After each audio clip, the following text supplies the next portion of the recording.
जय श्री कृष्ण। नारायण नारायण नारायण नारायण। आदरणीय भागवत प्रेमियों, श्रीमद् भागवत महायज्ञ में आपका हार्दिक स्वागत है। आप में बसे परमात्मा को हृदय से मेरा कोटि कोटि वंदन नमन। ओम गम गणपतये नमः। ओम श्री सरस्वते नमः। ओम श्री गुरुभ्यो नमः। कृपामयी श्री राधा रानी, भगवान श्री कृष्ण, वेदव्यास जी, सुखदेव जी, परीक्षित जी, हमारे माता पिता, गुरुदेव, इष्ट देव, पूज्य देवी राधा स्वरूपा, साध्वी जया किशोरी जी के चरणों में सत सत नमन एवं आह्वान। सब पधार कर भागवत महायज्ञ में हमें प्रेमा भक्ति प्रदान करें, हमारे पूर्वजों का कल्याण करें। अब हम शंख ध्वनि, गुरु प्रार्थना एवं राम राम 21 से आज का सत्र शुरू करते हैं। जय श्री कृष्ण।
जय श्री कृष्ण।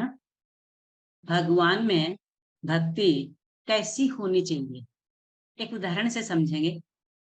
एक लड़की थी जो कृष्ण जी की अनन्य भक्त थी। बचपन से ही कृष्ण भगवान का भजन करती थी, भक्ति करती थी। भक्ति करते करते बड़ी हो गई। भगवान की कृपा से उसका विवाह भी श्रीधाम वृंदावन में किसी अच्छे घर में हो गया। विवाह होकर पहली बार वृंदावन गई, पर नई दुल्हन होने से कहीं जा नहीं सकी और मायके चली गई। और वो दिन भी आया जब उसका पति उसे लेने उसके मायके आया। अपने पति के साथ फिर वृंदावन पहुंच गई। पहुंचते पहुंचते उसे शाम हो गई।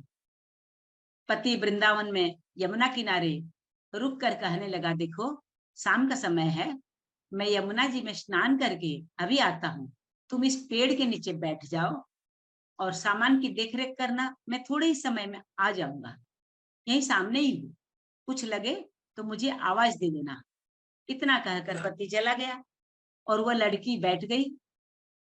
अब एक हाथ लंबा घूंघट निकाल रखा है, क्योंकि गांव है, ससुराल है, और वहीं बैठ गई। मन ही मन विचार करने लगी कि देखो ठाकुर जी की कितनी कृपा है, उन्हें मैंने बचपन से भजा और उनकी कृपा से मेरा विवाह श्रीधाम वृंदावन में हो गया।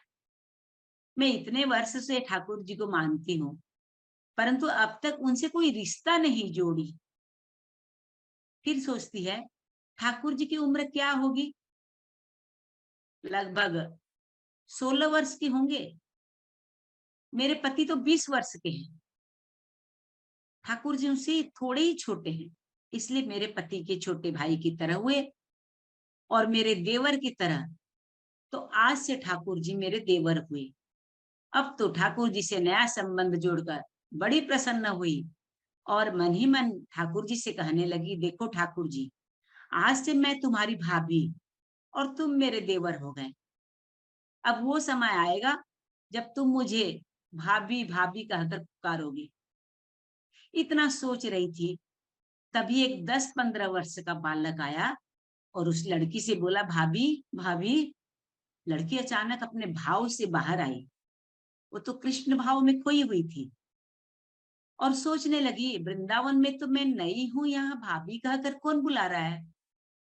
नई थी इसलिए घूंघट उठाकर देखा नहीं। गांव के कोई बूढ़ा देख लेगा तो बड़ी बदनामी होगी। अब वो बालक बार बार कहता, पर वो उत्तर नहीं देती। बालक पास आया और बोला, भाभी नेक अपना चेहरा तो दिखाई दे।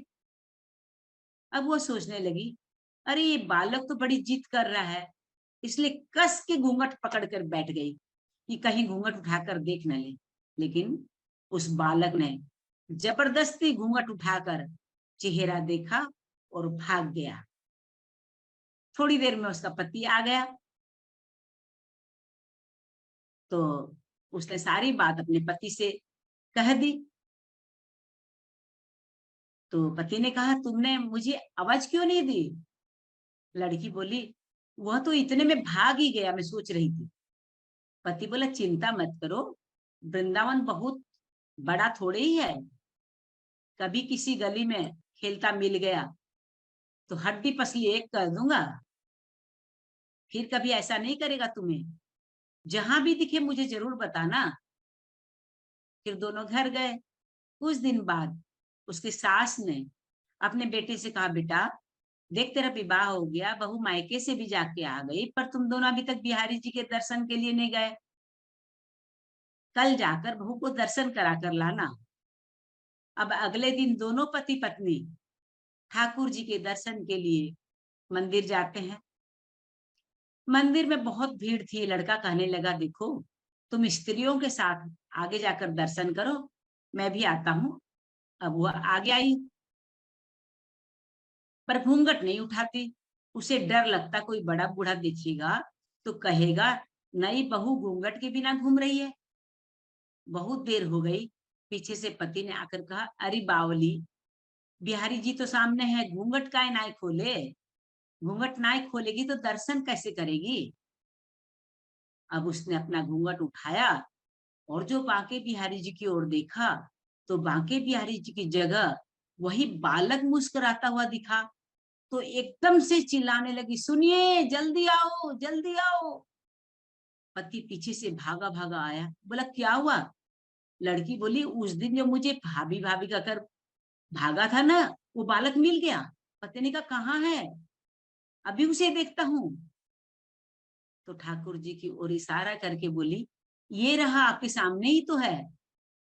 उसके पति ने जा देखा तो अवाक रह गया और वही मंदिर में ही अपनी पत्नी के चरणों में गिर पड़ा। बोला, तुम धन्य हो, वास्तव में तुम्हारे हृदय में सच्चा भाव ठाकुर जी के प्रति है। मैं इतने वर्षों से वृंदावन में हूँ, मुझे आज तक उनके दर्शन नहीं हुए, और तुम्हारा भाव इतना उच्च है कि बिहारी जी ने तुम्हें दर्शन दे दिए। देखिए, भक्ति जो होती है वो भगवान से रिश्ता बनाने से। हम कौन सा रिश्ता कैसे बनाते हैं, कितनी सच्चा विश्वास रखते हैं, ये हमारे ऊपर निर्भर है। हम चाहेंगे तो वो प्रभु को प्रकट कर सकते हैं, वो हमारे ऊपर है। हमारी श्रद्धा कितनी है, हमारी भक्ति कितनी है, निश्चल भक्ति है या मिलावट भक्ति है। मिलावट होगी तो परिणाम भी वैसा ही है। अगर शुद्ध भक्ति है तो जरूर हमें स्वीकार करेंगे, दर्शन देंगे, हमारे भाव को समझेंगे। उनका नाम भावग्राही है, वो भक्त वत्सल हैं। तेरे इश्क में श्याम हम सब कुछ खो बैठे, सबका विश्वास और सबका प्यार खो बैठे। दुनिया क्या कहती है इस बात की परवाह नहीं, क्योंकि अब तो हम दुनिया बनाने वाले के हो बैठे। अब तो हम दुनिया बनाने वाले के हो बैठे। परम पूज्य विश्वविख्यात आध्यात्मिक प्रवक्ता दीदी जया किशोरी जी की अमृत वाणी द्वारा भागवत रूपी ज्ञान गंगा श्राद्ध के तृतीय तिथि की कथा का रस आस्वादन करेंगे एवं अपना जीवन धन्य बनाएंगे। तो अब हम जया किशोरी जी का स्वागत करते हुए उनका ज्ञान भक्ति प्रेम का पान करेंगे। बोली कृष्ण कन्हैया लाल की।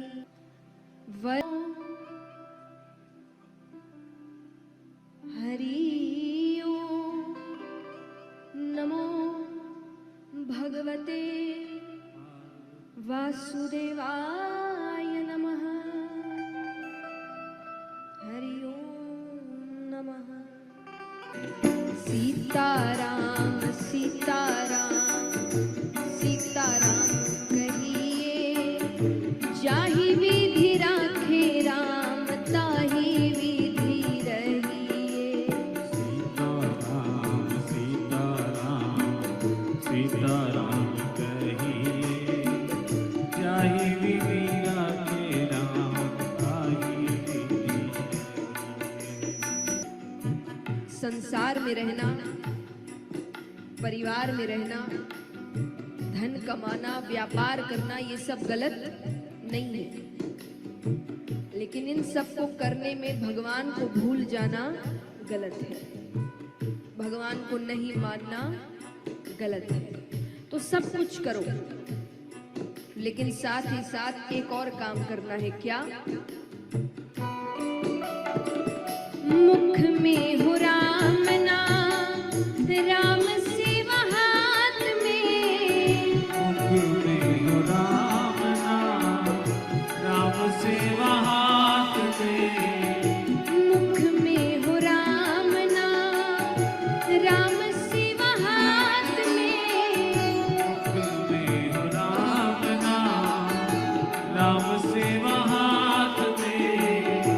तू अकेला नहीं प्यारे राम तेरे साथ में। तू अकेला नहीं प्यारे राम तेरे साथ में।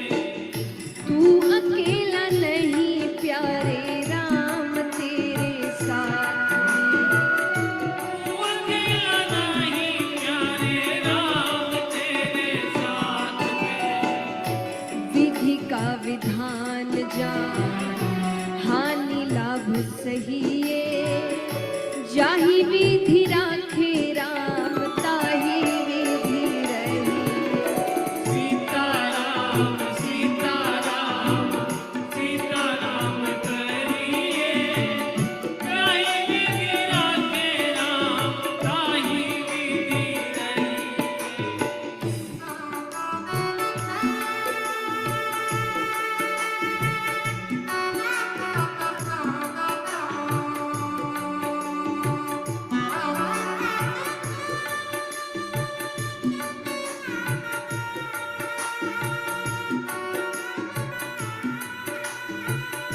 मीठी मीठी तालियां सभी मिलकर एक साथ।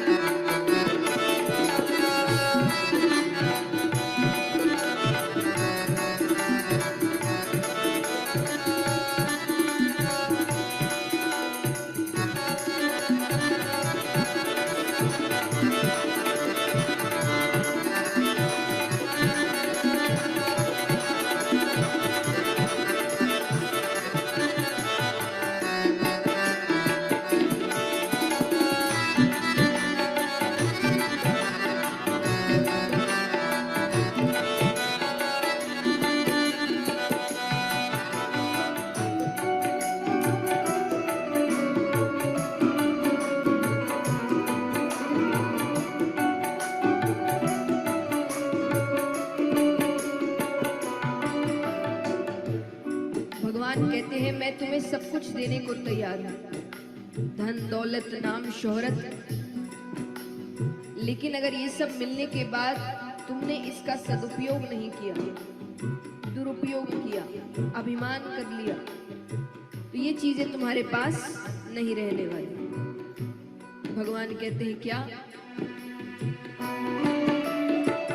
किया अभिमान तो फिर मान नहीं पाएगा। किया अभिमान तो फिर मान नहीं पाएगा। किया अभिमान तो फिर मान नहीं पाएगा। किया अभिमान तो फिर मान नहीं पाएगा। होगा प्यारे वही जो श्री राम जी को भाएगा। होगा प्यारे वही जो श्री राम जी को पाएगा। होगा प्यारे वही जो श्री राम जी को भाएगा। होगा प्यारे वही जो श्री राम जी को पाएगा। फल आशा त्याग शुभ काम करते रहिए। जाहि विधि राखे राम ताहि विधि रहिए।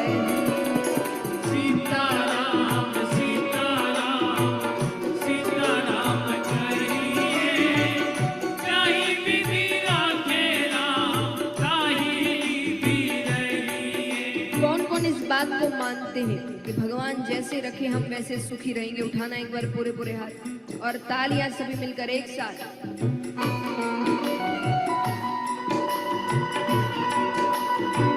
बोलिए रामचंद्र भगवान की। बोलिए राघवेंद्र सरकार की।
कई लोग कहते हैं कि जब भी भगवान के सामने जाते हो कुछ ना कुछ मांगते हो, दिन भर मांगते ही रहते हो।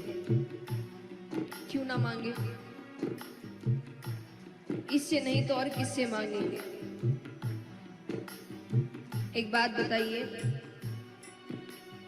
घर में माँ बाप है, बच्चे की हर इच्छा पूरी करते हैं, हर खर्चा उठाते हैं, उसको जो मन है वो ला कर देते हैं। उसके बाद भी अगर बच्चे को कोई चीज चाहिए और वो पड़ोस वाले से जाकर पैसे मांगे तो ये अपमानजनक बात किसके लिए है? माता पिता के लिए। तो ये तो परम पिता परमेश्वर है, इसके रहते अगर हम किसी और से मदद मांगेंगे तो ये अपमानजनक बात किसके लिए है? भगवान के लिए। तो जो मांगना है इनसे ही मांगना, जितना मांगना है इनसे ही मांगना, जब जब मांगना है इनसे ही मांगना। लेकिन एक बात के साथ में जोड़ देना, अगर आपको सही लगे तो। क्योंकि कई बार हम ऐसी चीजें मांगते हैं जो हमारे लिए भविष्य में अच्छी नहीं होती। तो जो भी मांगना है मांगो, लेकिन एक वाक्य जोड़ देना, अगर आपको सही लगे तो। तो भक्त कहते हैं क्या? जिंदगी की डोर सो हाथ दीनानाथ के। जिंदगी की डोर सो हाथ दीनानाथ के। जिंदगी की डोर सो हाथ दीनानाथ के। जिंदगी की डोर सो हाथ दीनानाथ के। महलों में राखे चाहे झोपड़ी में वास दे। महलों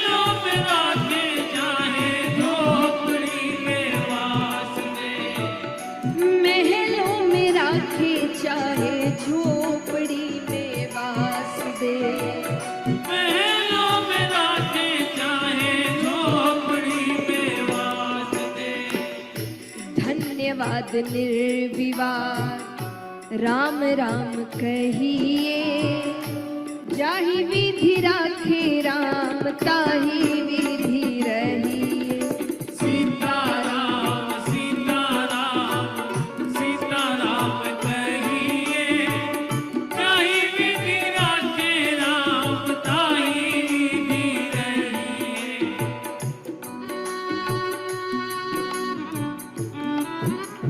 राधे राधे।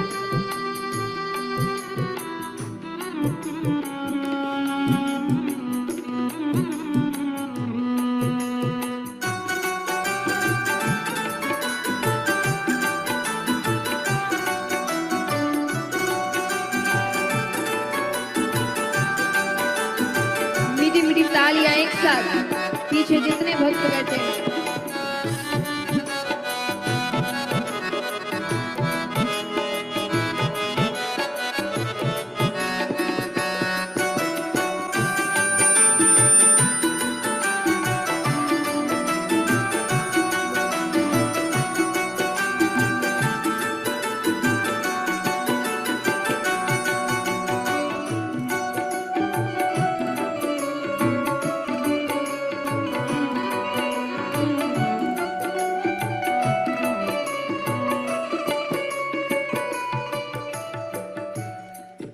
अब यहाँ कोई बता सकता है कि हमारे दुखों का कारण क्या है?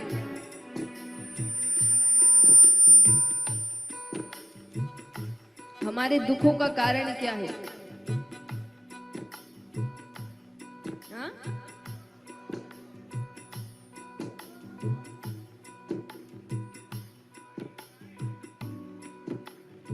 इच्छाएं, उम्मीदें। हमने कोई इच्छा रखी, ऐसा ऐसा हो जाए, वो नहीं हुआ, हम दुखी हो गए।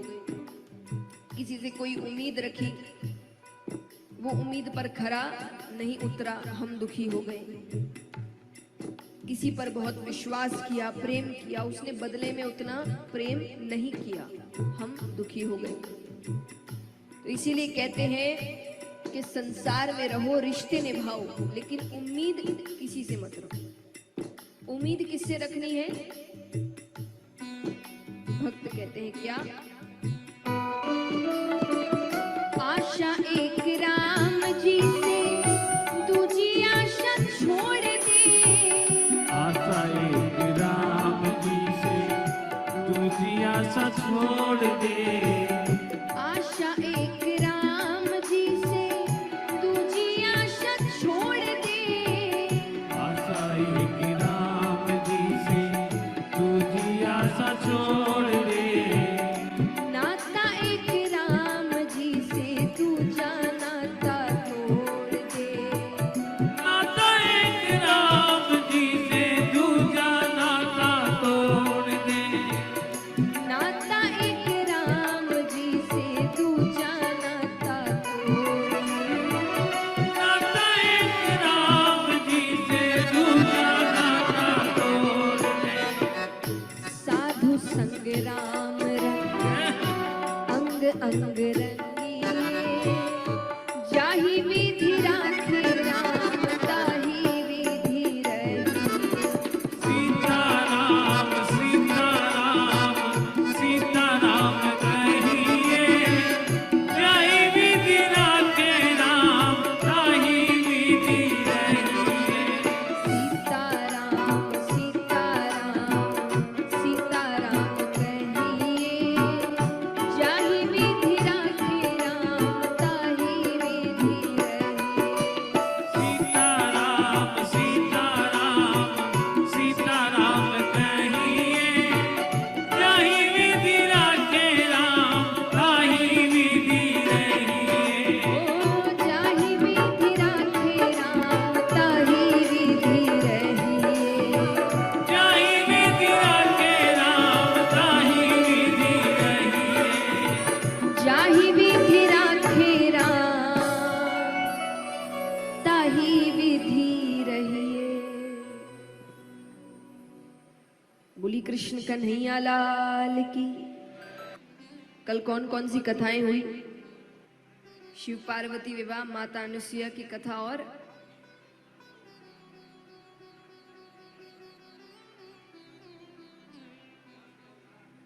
भगवान के अवतार 24 अवतारों के बारे में बताया गया और गौकर्ण जी की कथा। Very good. और शिव जी का विवाह सबसे पहले किसके साथ हुआ? सती चरित्र। ये सारी कथाएं हमने कल सुनी। और वराह अवतार। तो यहां पर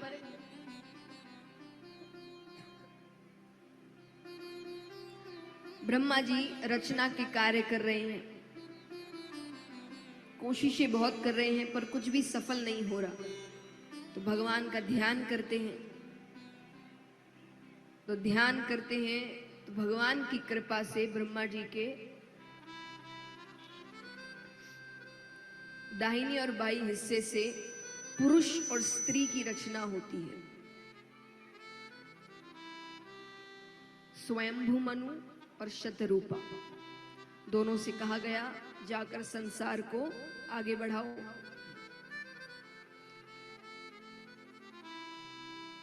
दोनों ने, उनके 3 पुत्रियां और 2 पुत्र हुए, देहुति, प्रस्तुति और आहुति, और उत्तानपाद और प्रियव्रत।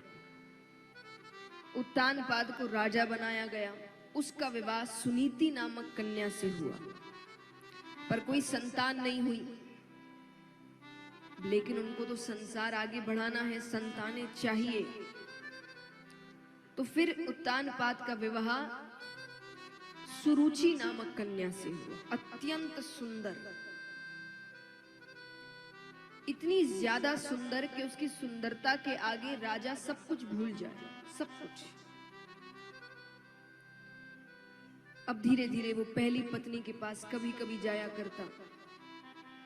भगवान की लीला देखिए, जिस कारण दूसरा विवाह किया गया था कि सुनीति को संतान नहीं हो रही थी, यहां पर सुरुचि गर्भवती होती है, वहां सुनीति भी गर्भवती होती है। दोनों को एक एक बालक हुए। सुरुचि से जो बालक हुआ उसका नाम रखा उत्तम, और सुनीति से जो बालक हुआ उसका नाम रखा ध्रुव। धीरे धीरे दोनों बालक बड़े हो रहे हैं। यहाँ पर एक बार राजा एक युद्ध से जीत कर वापस लौटते हैं। पहले वो सबसे पहले बड़ी रानी के पास जाते थे, आज उनसे मिलने नहीं गए, सीधा सुरुचि के पास जाते हैं। द्वारपालों से कह दिया कि किसी को भी कमरे के अंदर मत आने देना, कहना राजा आराम कर रहे हैं। ध्रुव को पता चलता है कि पिताजी युद्ध से जीत कर लौटे हैं। छोटा सा बालक है, बहुत प्रसन्न हो गया, दौड़ते हुए आता है, पिताजी पिताजी पिताजी, पूरे राजमहल में आवाज कर रहा है। सुरुचि के कमरे के सामने आता है। द्वारपाल रोक देते हैं। द्वारपाल कहते हैं राजकुमार आप अंदर नहीं जा सकते। अरे बोले क्यों नहीं जा सकता? बोले राजा ने ही मना किया है, अगर हम उनके आदेश का पालन नहीं करेंगे तो वो हमें दंड देंगे। ध्रुव जी कहते हैं तो मेरे आदेश का पालन नहीं करोगे तो मैं दंड नहीं दूंगा। उनके दंड से तो तुम्हें मैं बचा सकता हूं, पर मेरे दंड से तुम्हें कोई नहीं बचा सकता। ठीक है, अंदर जाने देते हैं। वो दौड़ते हुए जाते हैं और सीधा पिताजी की गोद में बैठते हैं। गोद में बैठने के बाद सुरुचि को तो अच्छा नहीं लग रहा। वो 5 मिनट गोद में क्या बैठ गया, उसको भविष्य दिखने लगा कि मानो राजगद्दी में भी यही बैठेगा। सुरुचि को अच्छा नहीं लगा। उसने ध्रुव जी के हाथ को पकड़ा और नीचे धकेल दिया। राजा एक बार के लिए खड़े होते हैं, लेकिन सुरुचि को देखकर फिर बैठ जाते हैं। ध्रुव जी कहते विश्वास ही नहीं होता, आप इतना बदल गए। सबसे पहले आप जब भी युद्ध जीतते थे तो माता के पास आते थे, आज आप उनसे मिलने भी नहीं आए। सुरुचि कहती है महाराज से क्या पूछता है, अपनी माता से जाकर पूछ। ध्रुव जी ने कहा आप भी तो माता है, आप ही बता दीजिए। सुरुचि ने कहा क्योंकि वो महाराज है और महाराज महारानियों के पास आते हैं, दासियों के पास नहीं आते। अपनी माता के खिलाफ थोड़ी वो कुछ सुन सकता है। उसने कहा मेरी माता दासी नहीं है, वो महारानी है। सुरुचि ने कहा थी, अब नहीं है। वो स्थान मुझे दे दिया गया है और तुम्हारा स्थान मेरे पुत्र उत्तम को। ध्रुव जी कहते हैं उत्तम को जितना मिले मुझे उतनी खुशी होगी, मुझे बस पिता महाराज की गोद में बैठना है। सुरुचि कहती है गोद में बैठना है तो जाकर भगवान विष्णु से कहे कि तुझे मेरी कोख से पैदा करे, वरना तू महाराज की गोद में नहीं बैठ सकता। अब चला जाए यहां से। वो रोते रोते चले गए, अपनी माता के पास जाते हैं, बहुत रो रहे हैं। माता बार बार उन्हें समझा रही है, चुप करा रही है, वो चुप ही नहीं हो रहे। अंत में झुंझला के माता ने कह दिया कि एक साधारण से पुरुष की गोद में बैठने के लिए रो रहा है। अरे बैठना है तो जाकर भगवान विष्णु की गोद में बैठे, क्योंकि उस गोद में बैठ गया तो उस गोद से तुझे दुनिया में कोई नहीं उतार सकता। ध्रुव जी कहते हैं ये भगवान विष्णु कौन है? छोटी माता भी इनका ही नाम ले रही थी। मुझे इनसे मिलना है, ये कहां मिलेंगे? भगवान। माता कहती है कि वो भगवान है, उनके लिए तपस्या करनी पड़ती है, वन जाना पड़ता है। तू अभी बहुत छोटा है ना, जब बड़ा हो जाएगा तब मैं तुझे वन में भेजूंगी तपस्या करने के लिए, अभी सो जा। ठीक है, सुला देते हैं। मध्य रात्रि में ध्रुव जी उठते हैं, भगवान का ध्यान करते हैं कि मैं भगवान विष्णु की खोज में निकल रहा हूं।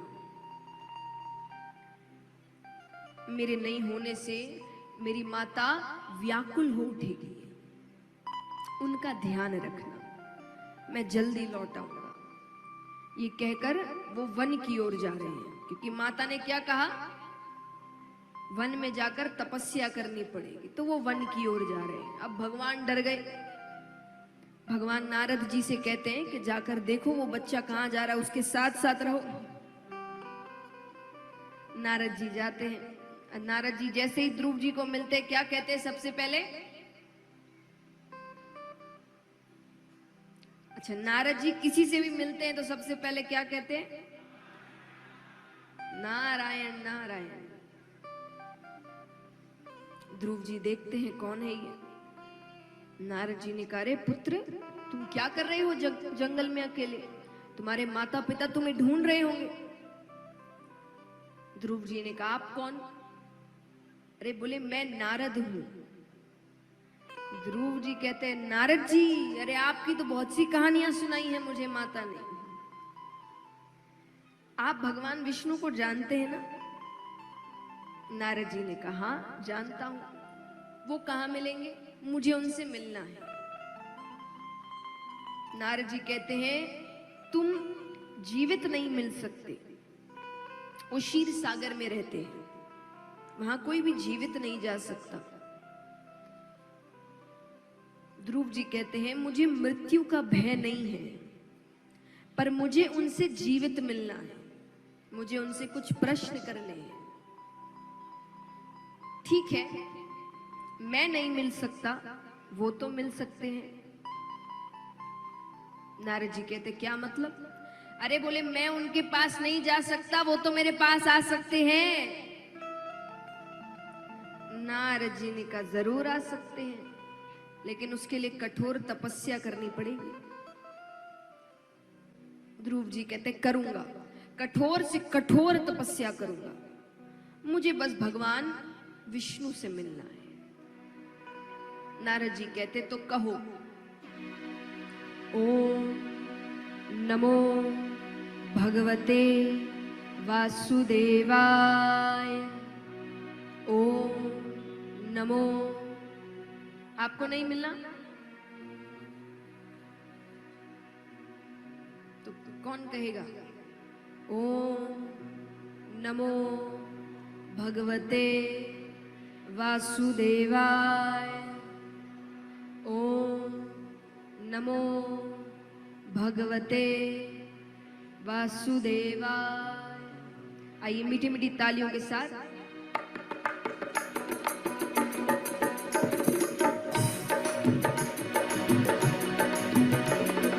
ओम नमो भगवते वासुदेवाय। ओम नमो भगवते वासुदेवाय। ओम नमो भगवते वासुदेवाय। ओम नमो भगवते वासुदेवाय। वासुदेवाय नमो वासुदेवाय। वासुदेवाय नमो वासुदेवाय। वासुदेवाय नमो वासुदेवाय। वासुदेवाय नमो वासुदेवाय। ओम नमो भगवते वासुदेवाय। ओम नमो भगवते वासुदेवाय। ओम नमो भगवते वासुदेवाय। ओम नमो भगवते वासुदेवाय। वासुदेवाय नमो वासुदेवाय। वासुदेवाय नमो वासुदेवाय। वासुदेवाय नमो वासुदेवाय। वासुदेवाय नमो वासुदेवाय।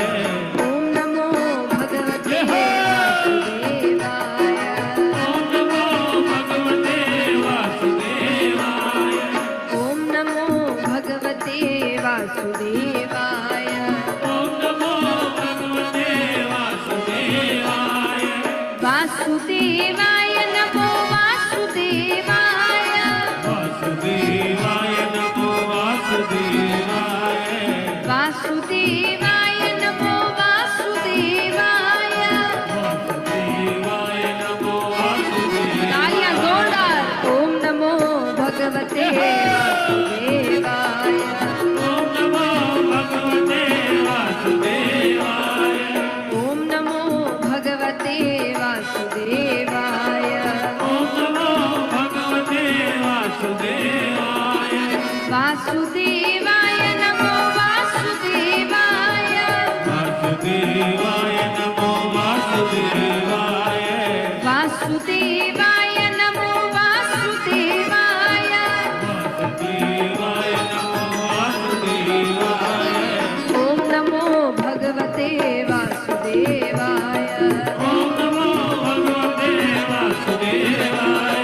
ओम नमो भगवते वासुदेवाय। ओम नमो भगवते वासुदेवाय। ओम नमो भगवते वासुदेवाय।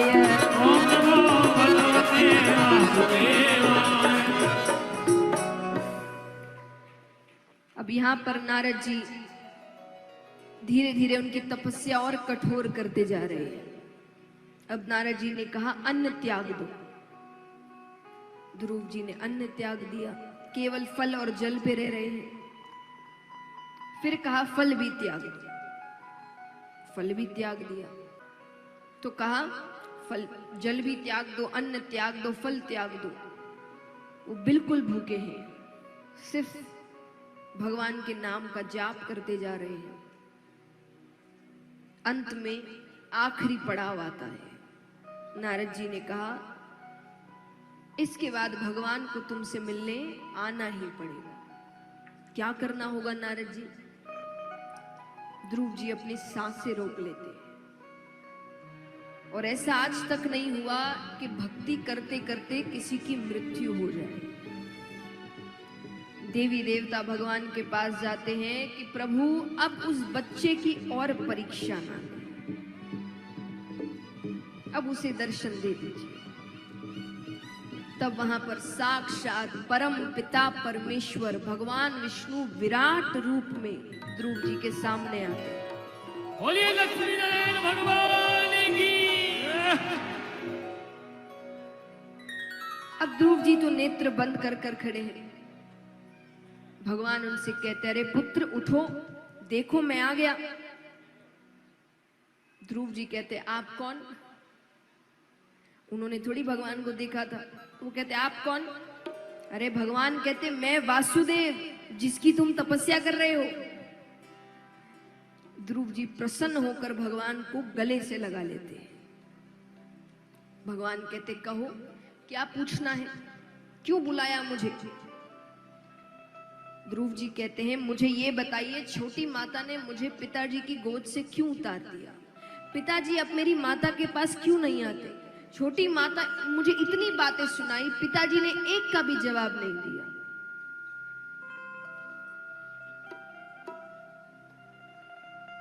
पिताजी ने एक का भी जवाब नहीं दिया। भगवान कहते अरे अरे अरे, इतने सारे प्रश्न एक साथ। पहला प्रश्न पूछो जिसका उत्तर तुम्हें सबसे पहले जानना हो। ध्रुव जी कहते हैं छोटी माता ने मुझे पिताजी की गोद से क्यों उतार दिया? भगवान कहते हैं तो यही प्रश्न है जो तुम्हें इतनी तकलीफ दे रहा है।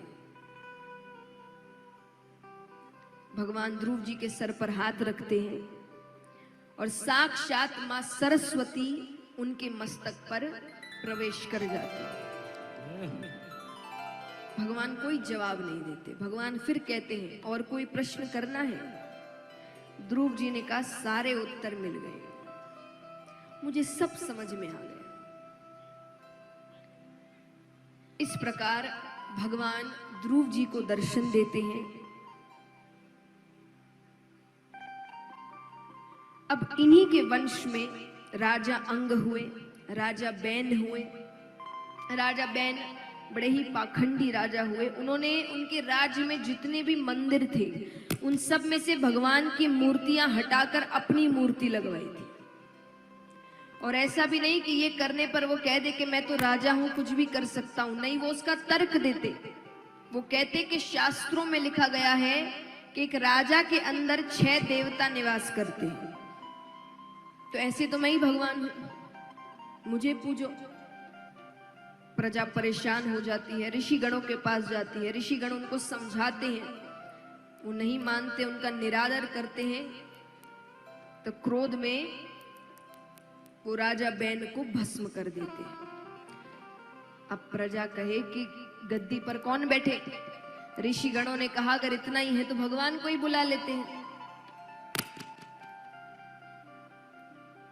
कौन सी प्रजा मना करेगी अगर उन्हें पता चले कि भगवान उनके राजा बनने वाले हैं। सब बड़े प्रसन्न हुए। तो एक लोटे जैसा पात्र मंगाया गया, उसमें राजा बैन की जो राख बचती है वो डाली गई, थोड़ा दूध डाला गया, उसका मंथन किया जाता है। करते करते उसमें से कौवा उड़कर निकलता है।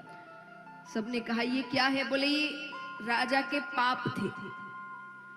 फिर मंथन करते हैं, करते करते करते उसमें से साक्षात भगवान का ही एक अवतार राजा पृथु निकलते हैं।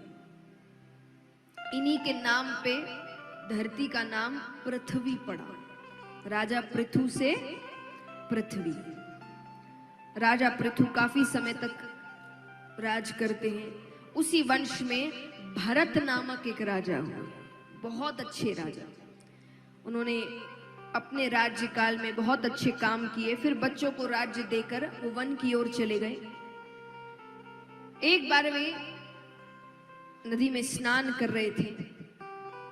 एक तरफ मृगों का समूह था। मृग यानी हिरन, मृग यानी हिरन। उसमें से एक मृग मादा भी थी जो गर्भवती थी। अचानक से सिंह की गर्जना होती है तो सब दूसरी ओर छलांग लगा रहे हैं। तो उस मृग मादा ने भी छलांग लगाई, पर उस छलांग लगाते वक्त ही उसके गर्भ में से बच्चा गिर गया। पानी के अंदर गिरता है तो पानी में भरत जी थे, उन्होंने तुरंत पकड़ लिया। लेकिन इस घटना के कारण वो मृग मादा की मृत्यु हो गई। भरत जी ने देख लिया। भरत जी कहे अब इस अकेले बच्चे को कहां छोड़ू मैं, तो वो उसे अपने साथ लेकर आ गए। अब दिन भर उसे अपने ही पास रखते। 24 घंटे वो भरत जी के साथ रहे। अब आप 24 घंटे किसी के साथ समय बिता रहे हैं तो मोह पड़ जाना तो स्वाभाविक है। उनको अत्यंत प्रेम हो गया उस मृग बालक से। अब वो हर वक्त मृग बालक को अपने साथ रखते, सोए तो मृग बालक के साथ, उठे तो मृग बालक के साथ, स्नान करे तो मृग बालक के साथ, पूजा करे तो मृग बालक के साथ, भोजन करे तो मृग बालक के साथ, दिन भर उसी के साथ रहते। एक दिन वो पूजा की तैयारी कर रहे थे, मृग बालक कुटिया के बाहर खेल रहा था। उन्होंने सोचा पहले तैयारी कर लूं, फिर उसे अंदर ले आऊंगा, फिर साथ बैठकर पूजा करेंगे। वहां पर मृगों का एक समूह आता है, अपने जैसों को देखकर वो उसके साथ चला जाता है। अब यहाँ तैयारी खत्म हुई, भरत जी बाहर आते हैं, मृग बालक कहीं भी नहीं है। बहुत ढूंढते हैं, बहुत रो रहे हैं, चिल्ला रहे हैं, मृग बालक कहाँ गया, मृग बालक कहाँ गया। जंगल में कहाँ ढूंढे अब उसे। धीरे धीरे वर्ष बीतते हैं, अंत समय आता है भरत जी का। अंत समय में भी उनके मुख में केवल एक ही नाम, मेरा मृग बालक कहाँ गया। कहते हैं अंत समय में आप जिसका नाम ले आपको वही योनि प्राप्त होती है। इसीलिए ज्यादातर कहा जाता है भगवान का नाम लो कि जन्म मृत्यु के चक्कर से ही छुटकारा मिल जाए। उन्होंने मृग का नाम लिया तो दूसरी योनि उन्हें मृग योनि प्राप्त हुई। पर क्योंकि अपने राज्य काल में उन्होंने बहुत पुण्य किए थे तो उनको सब कुछ याद था, तो उस मृग योनि में वो सही समय पर उठते, स्नान करते, भगवान का नाम जप करते, तो दूसरा जन्म उन्हें मनुष्य जन्म मिला। एक ब्राह्मण के घर पर संयोग से इस जन्म में भी उनका नाम भरत ही पड़ता है। ब्राह्मण की 2 स्त्रियां थी, एक से कुछ बालक हुए और एक से एक कन्या और एक बालक हुआ। एक बालक थे भरत जी, बड़े ही सीधे शांत बालक। कुछ समय बाद माता पिता की मृत्यु हो गई। बड़े भाइयों ने सोचा इसको ज्यादा पढ़ाते नहीं है, वरना आगे जाकर दिक्कत करेगा। शिक्षा बहुत जरूरी है, शिक्षा आपको बहुत समझदार बनाती है, आपके हकों के बारे में बताती है कि आपका क्या क्या हक है, क्या आपके लिए सही है, क्या आपके लिए गलत है। मैं एक बात हमेशा कहती हूं हर माता पिता से कि बच्चों की शादी के बारे में बाद में सोचना, पहले उनको अपने पैरों पर खड़ा करिए। खास करके बेटियां, क्योंकि एक बेटी किसी और के घर में अन्याय तभी सहेगी जब उसे पता है कि वो खुद के पैरों पर खड़ी नहीं है, वो किसी ना किसी पर निर्भर है।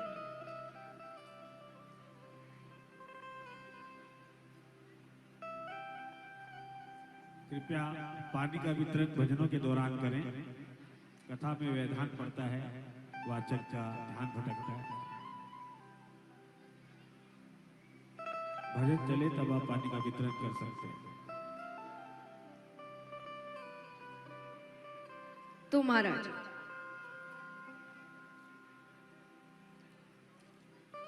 तो वो किसी और घर में अन्याय तभी सहती है जब उसे पता है कि वो यहाँ पर पति पर निर्भर है, वहां पिता पर निर्भर है, किसी ना किसी पर तो निर्भर ही रहना है। तो इससे अच्छा पिता को खुश रखते हैं और यहीं सहते हैं। लेकिन मेरे हिसाब से कोई माँ बाप तो ये चाहते नहीं है कि बेटी ऐसा करे कि नहीं भाई वहां जो मिल रहा है सहो, कोई नहीं चाहता ना। लेकिन जाने अनजाने में हम यही कर रहे हैं। जो वो अपने पैर पर ही खड़ी नहीं होगी तो उसके पास और बचेगा क्या, किसके पास जाए फिर। मैं एक बात हमेशा कहती हूं, मैंने कई माँ बाप को कहते हुए सुना है कि शादी करने के बाद कहते हैं अब तो हमने गंगा नहा ली, सब बच्चों की शादी कर दी, गंगा नहा लिया। नहीं, मेरे हिसाब से गंगा उस दिन नहा लोगे जिस दिन उनको उनके पैरों पर खड़ा कर दोगे। और पैरों पे खड़ा होने का मतलब क्या होता है कि जिस दिन हम नहीं भी रहे वो अपना जीवन अच्छे से चला सकते हैं। जिस दिन आपने बच्चों को उस लायक कर दिया, आपने गंगा नहा ली। माँ बाप का कर्तव्य शादी करना नहीं होता, बच्चों को काबिल बनाना होता है कि जब तक हम हैं वो इतने काबिल बन जाए कि हमारे जाने के बाद वो अपना जीवन अच्छे से चलाए, उन्हें वो कमी महसूस ना हो। तो शादी ब्याह के बारे में बाद में सोचना, पहले बच्चों को शिक्षित करिए, अपने पैरों पर खड़ा करिए, वो हर रूप से काबिल होने चाहिए, चाहे काम के रूप में हो, धन के रूप में हो, जिम्मेदारियों के रूप में हो, वो खुद काबिल हो। तो यहां पर भरत जी को पढ़ाया नहीं गया, घर के कामकाज करवाने लगे। अब घर वाले कराते सो कराते, बाहर वाले भी कराने लगे। बाहर वाले कहे, अरे भरत जरा सफाई कर देना, जरा ये सामान ला देना, जरा बच्चे को संभाल देना, जरा सामान उतार देना, जरा ये चीज खरीद के ले आना। भाइयों ने सोचा हम तो घर के हैं, काम कराते हैं, बाहर वाले तो बिना पैसे दिए काम करा रहे हैं। पत्नियों ने कहा एक काम करो, गांव के बाहर जो खेत है ना, इसे वहीं भेज दो, बोलो खेत की रखवाली करने। भाइयों ने कहा रोज रोज वहां भोजन कौन पहुंचाएगा, वहां कोई जगह नहीं है भोजन के लिए। पत्नियों ने कहा कुछ दिन पहुंचाएंगे फिर बंद कर देंगे, अपने आप कोई ना कोई इंतजाम कर लेगा। ठीक है, बड़े प्रेम से उनको बुलाया जाता है। भरत, पिताजी तो रहे नहीं, अब उनके सारे काम काज हमें तुम्हें ही देखने हैं। तो गांव में जो कार्य है वो तो हम देख ले रहे हैं, लेकिन गांव से बाहर जो खेत है उसकी रखवाली कौन करे? तुम जाओ उसकी रखवाली करने के लिए, ठीक है? और वापस मत आना, हम भोजन पहुंचा देंगे। भरत जी को अगर कोई एक बात कह दी जाए ना तो वो उसका पालन करते थे, चाहे कुछ भी हो जाए। तो उन्होंने साफ साफ कह दिया कुछ भी हो जाए वापस मत आना। ठीक है, चले गए। एक दो दिन तो भोजन आता है, फिर भोजन बंद हो गया। बड़े दिन हो गए हैं, उन्होंने कुछ भी नहीं खाया, पर वो वापस नहीं जा रहे, क्योंकि भाइयों ने कहा था कुछ भी हो जाए वापस मत आना। उसी खेत के पास एक प्राचीन माता भद्रकाली का मंदिर था। ऐसी अफवाह उड़ रखी थी कि उस मंदिर में अगर किसी की बलि चढ़ा दी जाए तो माता मुंह मांगा वरदान देती है। अफवाह ही थी कि कोई भी भगवान ऐसे नहीं होते जो किसी बेगुनाह की हत्या पर आपको वरदान देंगे। तो लेकिन ऐसी अफवाह उड़ रखी थी। अब वहां पर कुछ डाकुओं का गिरोह आया। जो डकैत होते हैं ना, कई रास्ते होते हैं जो कि रात्रि को नहीं जाना चाहिए, यहाँ डाकू इत्यादि होते हैं, तो वैसा स्थान था। उन्होंने सुन रखा था, तो उन्होंने कहा कि देखो आसपास कोई बैठा होगा, उसकी बलि चढ़ाते हैं और वापसी में माता से इतना वरदान मांगेंगे, इतना धन मांगेंगे कि जीवन भर डकैती करने की जरूरत नहीं पड़ेगी। ठीक है, तो जो सरदार था उसने कहा देखो आसपास कोई बैठा है क्या? आसपास तो एक ही बैठा था। भरत जी उनको लेकर आते हैं, लेकिन बलि चढ़ाने से पहले आप स्वागत बहुत किया जाता है। इसलिए कहा जाता है जब आपका कोई दुश्मन बहुत ज्यादा आपकी तारीफ करे ना, तो संभल जाना कि बलि चढ़ाने से पहले के कार्यक्रम होते हैं। तो उनको अच्छा भोजन दिया गया। पहले भोजन वो दोनों हाथों से खाने लगे, इतने भूखे थे। अच्छे कपड़े दिए गए। भरत जी ने एक व्यक्ति को अपने पास बुलाया, एक डकैत को, और कहा कि आज कोई उत्सव इत्यादि है क्या जो मुझे इतना अच्छा भोजन दिया जा रहा है, कपड़े दिए जा रहे हैं? उसने कहा नहीं, आज तुम्हारी बलि चढ़ाई जाएगी। भरत जी ने कहा तब तो एक काम किया करो, रोज मेरी बलि चढ़ा दिया करो, बस मुझे भोजन दे दिया करो, मैं यही रहता हूं। डाकू ने कहा कितना मूर्ख है, इसको बलि का मतलब भी नहीं पता। सरदार ने कहा अच्छी बात है, दिक्कत नहीं करेगा, कोई भी कहानी सुनाकर उसकी बलि चढ़ा देंगे। अब जब उनका भोजन हो गया तो उन्होंने कहा भरत जी से कि आज तुमने सही कहा, आज एक उत्सव है, माता का उत्सव है, तो सब मंदिर जा रहे हैं क्योंकि माता आज दर्शन देने आएगी, तुम भी चलो। ठीक है, भरत जी भी जाते हैं। फिर उनसे कहते हैं अब एक काम करो, घुटने पर बैठ जाओ, हाथ जोड़कर, नेत्र बंद कर कर, सर झुकाकर, क्योंकि जैसे ही फिर तुम नेत्र खोलोगे सामने माता भद्रकाली होगी। ठीक है, वो नेत्र बंद कर कर, हाथ जोड़कर, सर झुकाकर बैठ गए। वो तलवार निकालता है, मारने ही लगता है कि वहां पर साक्षात माता भद्रकाली प्रकट होती है। बोलिए काली मैया की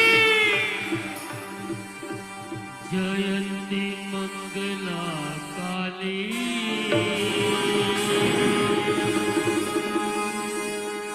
भद्रकाली कपालिनी दुर्गा क्षमा शिवा धात्री स्वाहा स्वधा नमोस्तुते।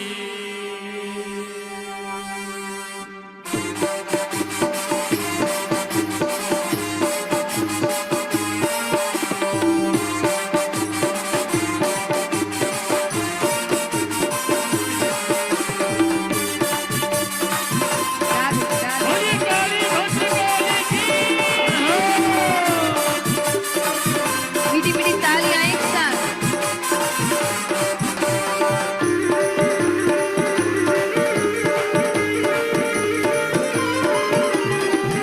जय काली कलकत्ते वाली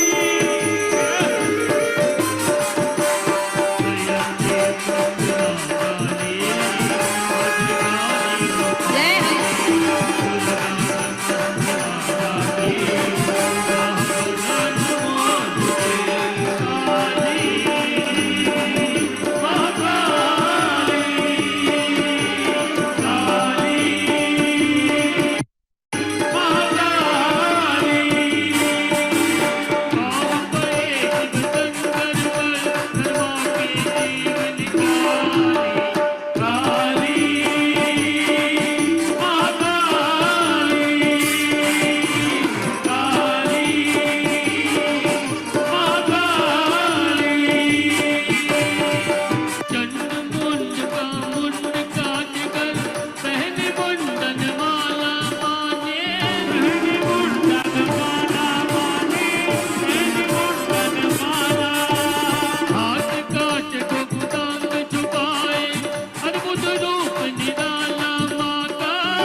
उन सभी राक्षसों से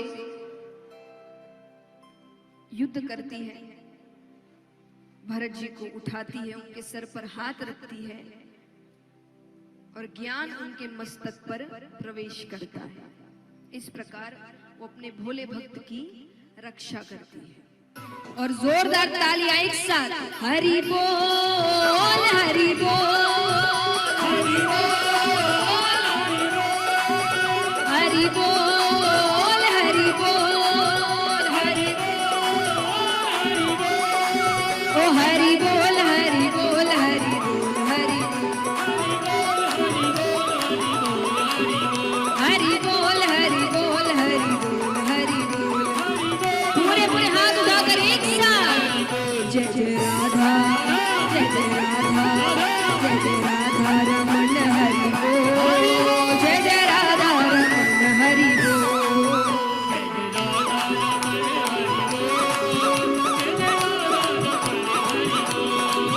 जय जय राधा रमन हरि बोल, जय जय राधा रमन हरि बोल।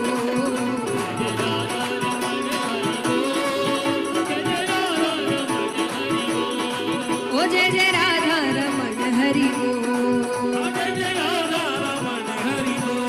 ओ जय जय राधा रमन हरि बोल। बोलिए राधा माधव भगवान की। कुछ समय उस परमात्मा के चरण में बैठे हो, हमारा अहंकार को नष्ट कर दो कि हम कुछ भी नहीं करते, जो कुछ करने वाला है वही करता है। केवल हम माध्यम बन जाते हैं, बाकी सब करने कराने वाला वही है। उस प्रभु को समर्पण करते हैं। मेरा आपकी कृपा से सब काम हो रहा है, मेरा आपकी कृपा से सब काम हो रहा है, मेरा आपकी कृपा से सब काम हो रहा है, मेरा आपकी कृपा से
पूर्णावती से पहले लीला का दर्शन करेंगे।